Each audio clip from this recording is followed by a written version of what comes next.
Last week we formally welcomed our new Hebrew College Rabbinic Intern, Carrie, Watkins, and we gave her one Shabbos just to kind of like take everything in.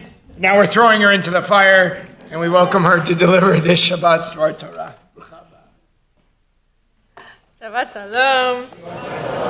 Not only did I get thrown into the fire of leading this Shabbos' Dvar Torah, but also the Parashat class this week and the Shulchan Aruch class this week and the Pirkei Avot class this week. And I'll say all of those are classes where we are moving through different books, moving through the Torah, through the Shulchan Aruch, through Pirkei Avot. And every time I've gotten and learned that the part that I'm going to teach, I've thought, score. It's like the best part of the whole thing. And then I realized I think I just really like Torah. So this is the best Parsha, by far. And I'm just going to move through a few of the lines that I found the most moving this week and learning them, and we'll see what we can learn about them together. We got the context that Rabbi Willis gave us of where we are. We are standing on the eastern banks of the Jordan River, getting ready to move into the Promised Land. This is Moses delivering. Rashi says it's his last day. This is like his final words, the words that he wants us to know, the things he wants us to understand. And we find throughout this, there's a lot of repetition. There's a lot of him saying the words he wants us to understand again and again. It's like, really learn this, know this, pay attention to this. Okay. Hi hamitzvah hazot asher anochi metzavcha hayom lo niflet hi mimcha velo rechoka hi. Surely this instruction which I enjoin upon you this day is not too baffling for you, nor is it beyond reach. Lo b'shamayim hi lemor, mi ya'aleh lanu hashamayma, v'yikahea lanu, v'yishma'enu ota v'na'asena. It is not in the heavens that you should say, who among us can go up to the heavens and get it for us and impart it to us, that we may observe it? V'lo me'ever leyam hi lemor, mi ya'avar lanu, el ever hayam, v'yikahea lanu, v'yishma'enu ota v'na'asena.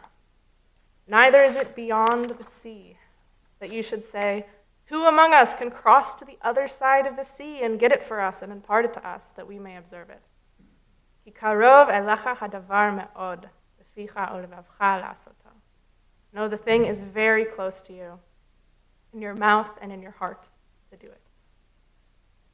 It's not always that we have such poetry in the Torah, such imagery, such metaphorical imagery, the sea, the sky.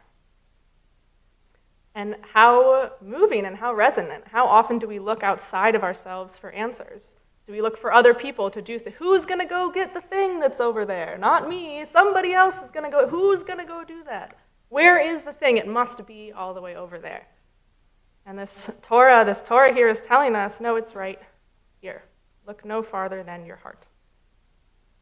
But what exactly is it? What is the it that we're looking at? Well, this instruction, that's what the translation says. It says this instruction. The word in Hebrew is ki hamitzvah hazot, the mitzvah. It's generally understood as all the mitzvahs, all of the commandments, the Torah.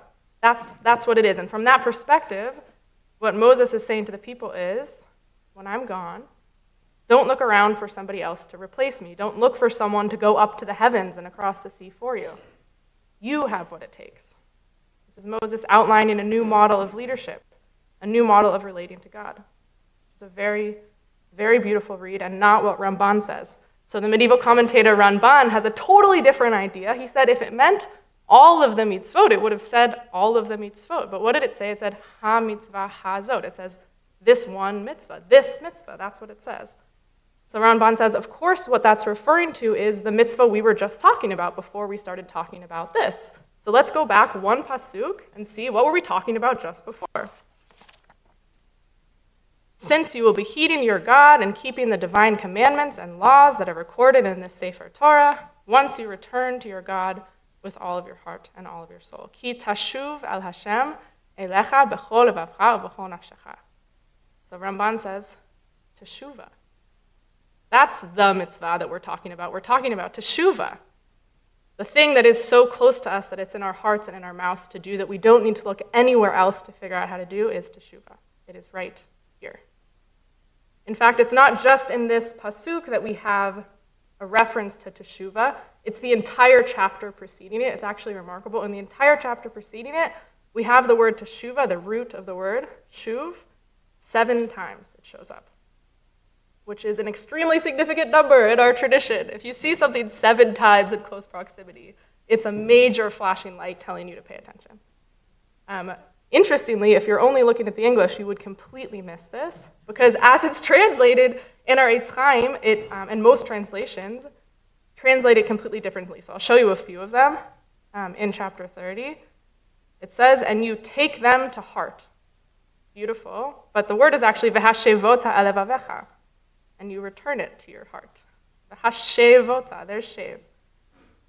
Return to your God. Good, we get that one. Restore your fortunes. The shav.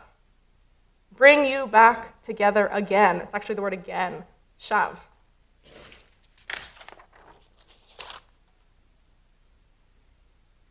Tashuv. Again. Yashuv. Again. Tashuv. Once you return. So those 7 times, again and again, Moses is saying, according to the Ramban, this is so close to you. Teshuvah is so close to you. Return. Come back. Come home. And what is it that we're returning to? Our bodies and our hearts. Our mouths and our hearts. This thing is very close to you in your mouth and in your heart. The word lev, incidentally, levav here, the word for heart, occurs even more times than the word shuv. It occurs just in chapter 38 times. Heart, heart, heart. It is just right there telling us, return to your heart.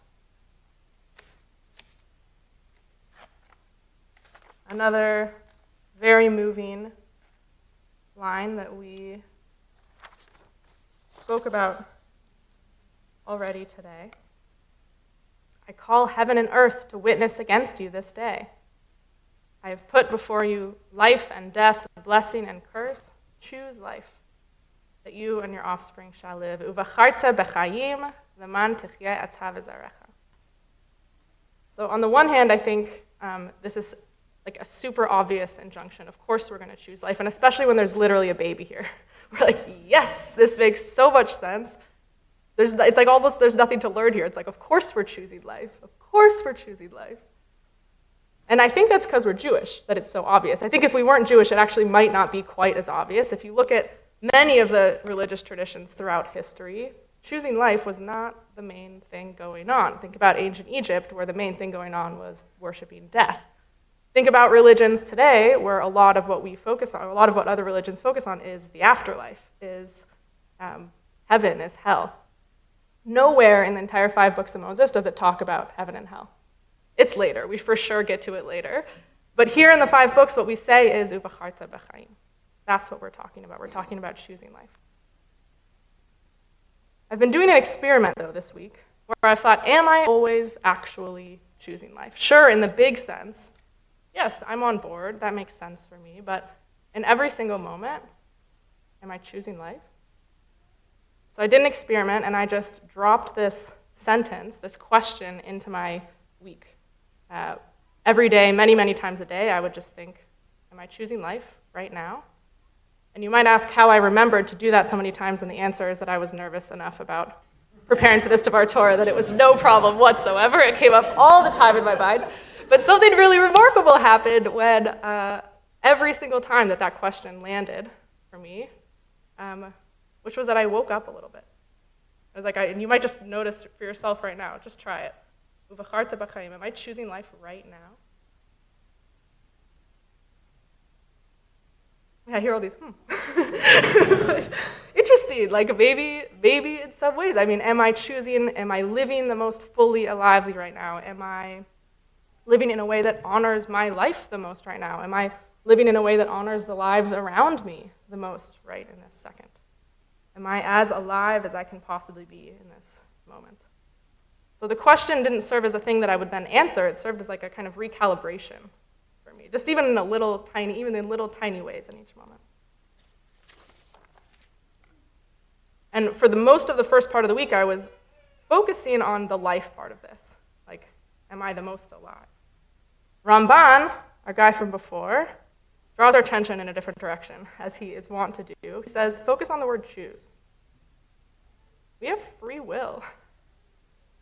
That's kind of a radical thing to say, in a way. Religious traditions have different opinions about that one as well. And we get to choose. We were given the opportunity to choose. In fact, this pasuk that it's coming from says, I call heaven and earth to witness against you this day. I call the sky and the earth to witness against you this day. The sky and the earth do not have free will. We do. There's something different about us than some of the other things happening in nature that give us this capacity to choose. And so then for the second half of the week, I focused on that question instead, like, am I acting in the world right now as if I get to choose? Am I orienting myself in the world right now as if what I have is choice? Turns out, a lot of the time, the answer is not really. I'm stuck in traffic, and I'm going, and the thing I'm focusing on is something that's not in my control. The thing I'm focusing on is the traffic, which of course I have no control over. Most things in life, I think it's fair to say that we do not have control over. Certainly externally to ourselves, there's so many things that there's nothing we could do about that. We do not have free choice in relation to those things. And even internally, it's like sometimes we have choice and sometimes we don't. In the Musar tradition, they talk about, that's our kind of ethical tradition of ethical living and practices and intentions for living a more ethical, intentional life. There's a concept called Bechira point, like a Bechira point, which is choice points. It's like places where you actually get choice. So in our kind of internal experience, if we're just like zoning out and we're kind of just going, it's like there's no choice happening there. We're just acting on autopilot. And a lot of the times, a lot of our lives are in that kind of autopilot sense. And this practice of noticing Bechira points is a practice of noticing when you can choose, noticing where choice happens and seeing if you can, from that place, actually choose. And that might be as small as when I'm focused in the car about the traffic and how annoyed that is that I have no control over it. Okay, well, what do I have control over here? And that orientation moves me from actually feeling like I don't have free will to feeling like I do. And then from that place, I get to choose. I get to choose life. Okay, how do these two fit together? We have, it is so close to you, it is in your heart, and is in your mouth to do it, and then we have choose life. I'll bring one more pasuk. Another very beautiful one, surprisingly. Umal Adonai Elohecha et levavcha ve'et levav zarecha va'ava et Adonai Elohecha b'chol levavcha u'b'chol nafshecha leman chayecha. Here's the translation. In the Nitzavim, then your God will open up your heart and the hearts of your offspring to love your God with all of your heart and soul in order that you may live. But again, the translation causes us to miss something very important, which is the word, it's translated as open up your heart, but what's the word? Umal, like a moil. It's circumcised. The word is circumcised. Circumcise your heart and the heart of your offspring. God will circumcise your heart and the heart of your offspring to love God with all of your heart and with all of your soul in order that you may live. The Sfat Emet points out something very cool here, which is that if you, after the first three words, after circumcise your heart, Umal Adonai Elohecha, God will circumcise your heart. The next words are et levavcha ve'et levav. So basically, your heart and the heart. So it's heart, heart. And he says that is an acronym for something. Et levavcha ve'et levav. Aleph lamed, vav lamed. Hello. Which is the month that we're in right now. And this is just a classic Sfat Emet move of noticing something that nobody else is noticing, which is a little bit also what this pasuk is saying. It's saying this idea of circumcising your heart might sound kind of strange, and it is in some ways an interesting metaphor to use, but it's understood in our kind of religious and spiritual, particularly our spiritual and mystical traditions, as peeling back all the layers of protection that we put around our heart. All of the stuff that keeps us from ahava, that keeps us really from loving. When these protections go around our heart, there's less space to love. There's less of that heart. So what is Umal Adonai Lecha? It's peeling back these layers, getting rid of the schmutz that we put around our heart, such that we can love more fully. All of these different things, I mean, in so much of our life, this is what we do. We have these layers of protection, we have these layers of interpretation, of seeing things a certain way. And the Sfat Emet here is like in this teaching demonstrating this very thing, which is he is able to pull back the way that he normally sees things. Most of us look at this and we think, yeah, we go right to the meaning of the words. Oh yeah, circumcise your heart and the heart of your offspring. And he is able to pull back meaning until he gets to just the words. And from those words, he's able to notice this thing that is just right there. It's just right there. It's as close as your heart. And so bringing all of this together, it says, circumcise your heart. God will circumcise your heart and the heart of your offspring. God will help move the schmutz out of the way when in Elul, right now, lahava, so that you can open up to love. Lahava et Adonai Elohecha, with all of your heart and with all of your soul. Move the schmutz out of the way. Get all the stuff that we don't need that is keeping us from in order that you may live. If we are able to remove the schmutz from around our hearts, what's going to happen? Of course, love. That's just what our hearts do. And if they're opened up to be able to do that, they will do that. They will love.